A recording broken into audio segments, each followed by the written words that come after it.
Good day to you one and all. It is I, Justin Hawkins, and this is Justin Hawkins Rides Again. It's comments day, and I'll be reacting to your daubings from the comments section of my various videos over the last week, and I'm really excited to get stuck in. So here we go.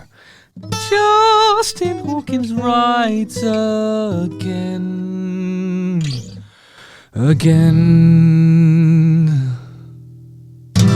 Ooh.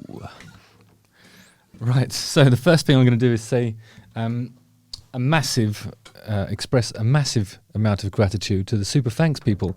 That's Darren Hall, Bridget Young, Ken Chianchimino, sorry if I've butchered that, John Bailey, Cashel O'Reilly, Steph Frenchy, Sandra, Vanessa Lopez, Brian Hughes, ADE87, thanks again, The Only Red Special, again, thank you, Graham Hackett, Steve Coyle, Eva Moreno de la Santa, Russ, Renee Burton, Justin Mullin, Tim Von Swine, Carrie Wood, Reed Jorgensen, Ellen Cook, Non McCarthy, Adam Berry, and Jake Coton. So thanks, guys. Really, really appreciate that. First question. Here we go. I'll put my glasses on for this one. All right, here we go. All right. Nice. Okay, so Luke Herv says...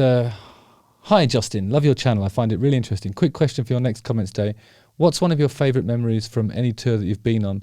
That could either be a headline tour or as a support band. Favourite memories? Well, you know what?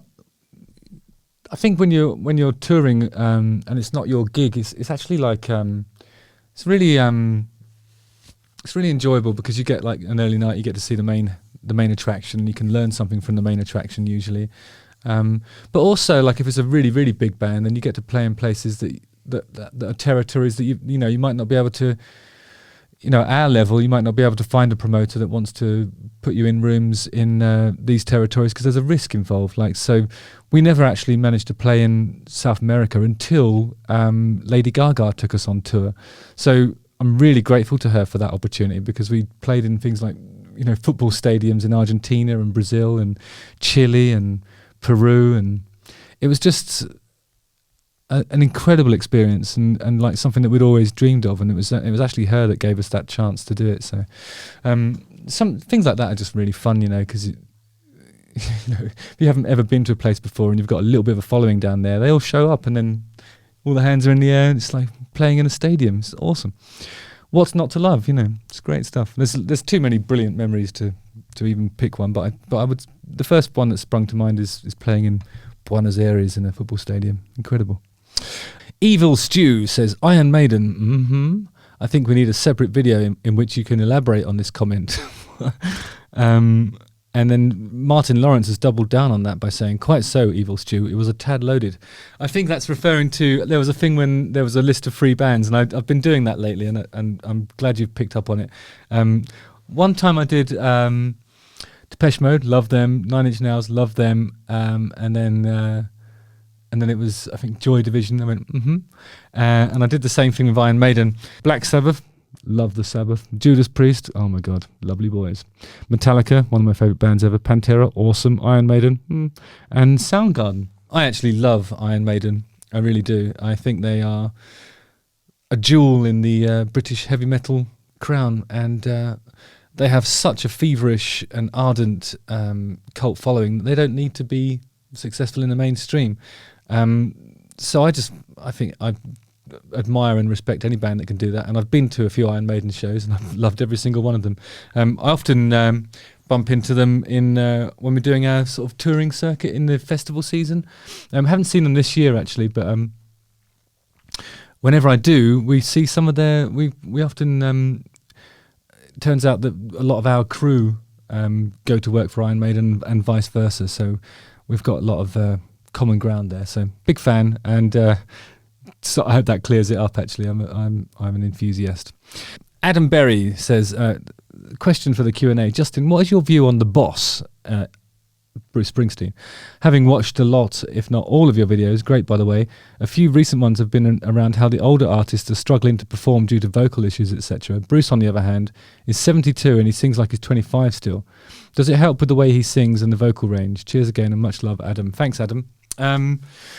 Yeah, I don't know. I mean, I saw Bruce Springsteen a few years ago and I thought he was incredible. I really thought he was roaring all the way through the show. Loads of amazing songs, really long set, and loads of jam outs. And the only thing I was sort of concerned about was like they did a sort of reduced version of Dancing in the Dark. You know, it was like a reimagining of that song. And I was kind of hoping to hear it with the synthesizer and everything. But apart from that, it was an absolutely brilliant show, you know. So I think I know another singer that reminds me of Bruce Springsteen. A really, really great songwriter called Rick Brantley from, I think he's from Nashville, who sings in a really similar way and smokes loads and loads of cigarettes and just seems to have one of those voices that will not die no matter what he does to it. And it has loads, it's a really emotive voice like Bruce Springsteen's. And I don't know, it's like I always say, I think it's there's a good deal of luck involved when you get to that age and you can still pull that off. But, you know, part of it's probably going to be the way he maintains it. I mean, you've got to look after your voice, otherwise it won't look after you. You know what I mean? Carrie Wood says, interesting topic, Justin. Makes me think about the many evolutions of Thin Lizzy band members and the continuation of the band as Black Star Riders with original member Scott Gorham. Do you think that some original members of bands may want to distance themselves from newer versions of reformed bands for creative difference reasons? That's an interesting question. There's probably a million reasons why you wouldn't want to do it. I feel like there's probably like, if you've been in a band that's super, super successful, there's a little bit of PTSD associated with that, because I think your life can change so dramatically that it might not be something that's healthy for you to be around. You know, there's lots of other reasons as well. Maybe you just don't like the people in the band, or maybe the experience of having been successful changes people, and then you don't sort of want to hang out with them anymore. But the thing is, there are a lot of bands out there, like, you know, Metallica very famously have like a group therapy thing to keep those guys on the road and stop them from wanting to kill each other all the time. And there's a lot of bands that I know of that do that, you know. I just think it gets to a point where you have to ask yourself, what motivates you to do those things? You know, why would you want to, you know, go on the road? Is it because you love the music or you love the people? And if you don't love those things, then you just won't bother, will you? And sometimes the sad reality is that people do fall out of love with this lifestyle. Anyway, thanks for your question. Steph Frenchy says, thank you for sharing your music wisdom, Justin, with a heart emoji. My two boys love the theme music for Grace's Amazing Machines. They sing it all the time. Makes me think of some of the awesome theme tunes to my favourite kids shows growing up. Did you have any favourite TV themes from your childhood? Yeah. There was a really, really great, I've forgotten what his name is now. There's a composer that did things like The Bill. Remember the do do do do do do do do do, and it had like a really interesting time signature, and then they straightened it out and made it normal. But I think he also did the one from Grange Hill. Dum dum, wow wow wow wow, wow wow wow, wow wow wow wow, ba ba ba ba, ba da ba da da da, ma ba boom, do do, ba da bow bow, boom. That's from memory of 100 years ago. Let's have a look at the Grange Hill theme tune. Phil Redmond.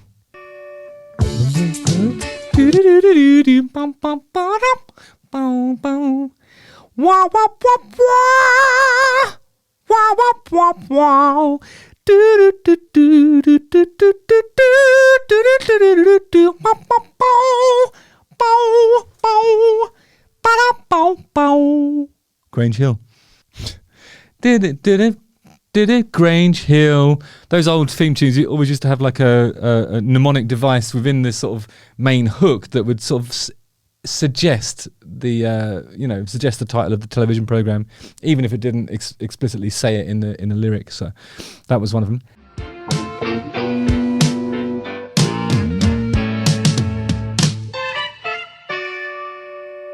So I'd always imagined it was down at Grange Hill, or go to Grange Hill.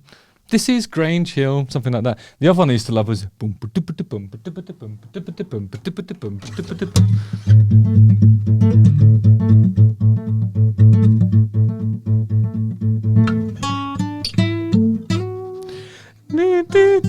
Going for gold. Going for gold. The heat is on, the time is right. Time for you to play your game. People are coming, everyone's trying to be the best that they can when they going for gold.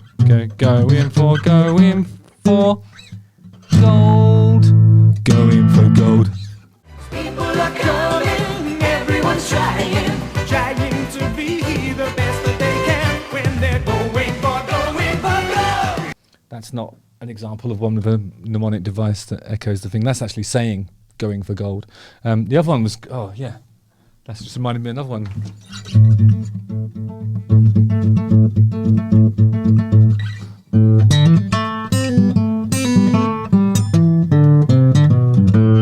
Airwolf. So many brilliant theme tunes. It's a real lost art, really. The noble art of writing brilliant TV themes. One of the greatest ones is Mike Post. He did.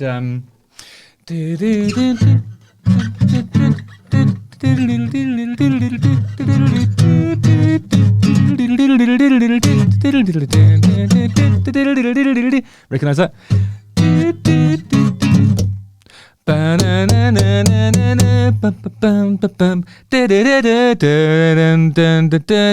Magnum PI.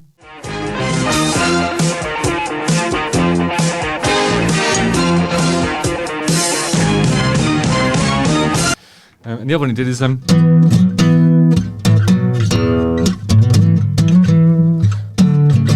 think he did so he did the A-Team, he did Magnum PI. What else did Mike Post do? I think he did Law and Order, maybe. God, anyway, sorry, don't get me started on TV themes. Oh no, you already have. So John Bailey says, love the channel and the Coxon. So that's Blur's Graham Coxon, sorry. Pedantry alert, proceed with caution. According to Mr. Coxon, the drum track is himself and the drummer both playing live kits in a corridor, which Mr. Street then turned into a loop. That's interesting. So there's two bass tracks, one of them playing through a 1-watt Marshall battery power amp. And when my dad plays this for the chorus, we have one guitar player doing the 3-octave drone pedal, and I hit a fuzz pedal and add to the low E string the A-shaped power chords. It's a Weezer move that Coxon admired. Fun song to play and loved the ad. Oh yeah, cool, thanks. Yeah, the Manscaped thing went well, I thought. That is interesting, but even when you're saying that, I think it sort of reinforces my point about that song, which is like, it isn't a traditional grunge arrangement. You know, that whole thing of dismissing it as a parody of grunge.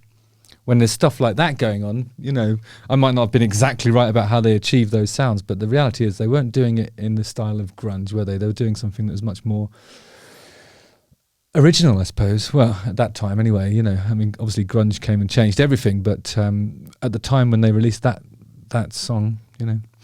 Anyway, so Narnia Mania says, Justin, question, what was the second worst band Darkness opened for? Now that you've patched things up with David Draymond, let's carry on and continue mending all of your fences. That is cool. Yeah, that whole thing with David Draymond was absolutely brilliant. What an awesome guy to reach out and apologise in that way. It was really noble and impressive. I don't really feel like the Darkness had any other sort of bad experiences like that. I mean, everyone's been very nice to us, really. I don't know. It's hard to. I mean, there's certain bands that you tour with and then you just don't see them. You know, I mean, that's a reality of doing like bigger stuff. I mean, we opened for a lot of the bigger bands, really, like. Def Leppard were very nice to us. The Rolling Stones were very nice to us. You know, but you just have a limited amount of time with the band themselves, and sometimes like depends on how much of a sort of cult following that band has, that it can make it really difficult to actually open for them. I mean, that's what happened with Disturbed. I mean, I just think that anything that isn't Disturbed wouldn't have gone down well, and like we were almost like. Philosophically, I think in some ways the way we sort of approach performance might be the opposite of Disturbed, and it really wasn't welcome. But it's so awesome that he reached out. I love that guy now. I'm really impressed with him. Anyway, David Tompkins says, if it's only half of Pantera, then call it Pants.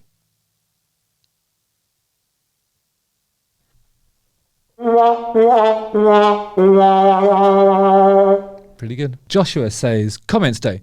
Justin, I was watching School of Rock recently and the Darkness's music is in it. Black Shuck. Can you go into any detail about how that came about? Yeah, I think, well, I mean, I could, but only in the most vaguest possible way. I think when you make a film like that, you have a person who's appointed, and their job is to be the music supervisor. So they'll go around sourcing appropriate tracks for the various sort of plot points, and then they'll endeavour to get the licenses you need to be able to use those songs from the people who own the master recordings, which is usually the record company, and then the people that are administering the publishing, for, the songwriting rights, and that's usually the publishing company. So in that instance, it would have been Atlantic Records and Universal Music Publishing at that time. So they would have gone to Universal and Atlantic and said, can we please use this song by The Darkness? And they'll say, certainly, what are the artistic considerations? Then they'll come to us and say, you up for this? And then we'll go, yeah, of course we are. It's Jack Black. It'd be awesome. And yeah, it was great to be in that movie. I think it's a really good film as well. But the long and short of it is it's a music supervisor. I think the music supervisor on School of Rock might have been George Drakoulias. I'm not sure, actually. He's a music producer. He actually produced the Black Crowes' first 2 albums, maybe more of them actually. He's a really great producer, and but also does all this music stuff as well for films. So yeah, he did. He was music supervisor on School of Rock. If you're like a bigger band, then there'll be a conversation that you have with the studio, but usually they just go through the labels and publishing companies, and it's all done without the band really having much to do with it, really. Billy Jefferson IV says, one of these questions made me think of this. Do you prefer live versions due to the raw, gritty sound with slight differences, or studio versions of songs, as those are arguably how the band wanted it to sound? Yes, but I do feel like when you produce a song, that journey from the conception of the idea to realising, an actual recording, it's like carrying a little raindrop through a desert, And half the time, the real core of it is lost in that journey. Whereas if you're playing something live, then you're just in the moment. And in a way, I think I kind of enjoy live stuff a bit more, really, because you can feel more of the hunger and the passion in the performance of it. And that does get lost. That's why I think some things are called. People say things like, "Oh, that's overproduced," and that's when the sort of excitement and the thing that's actually emotive about a recording is lost. Just got too many layers on top of it or something.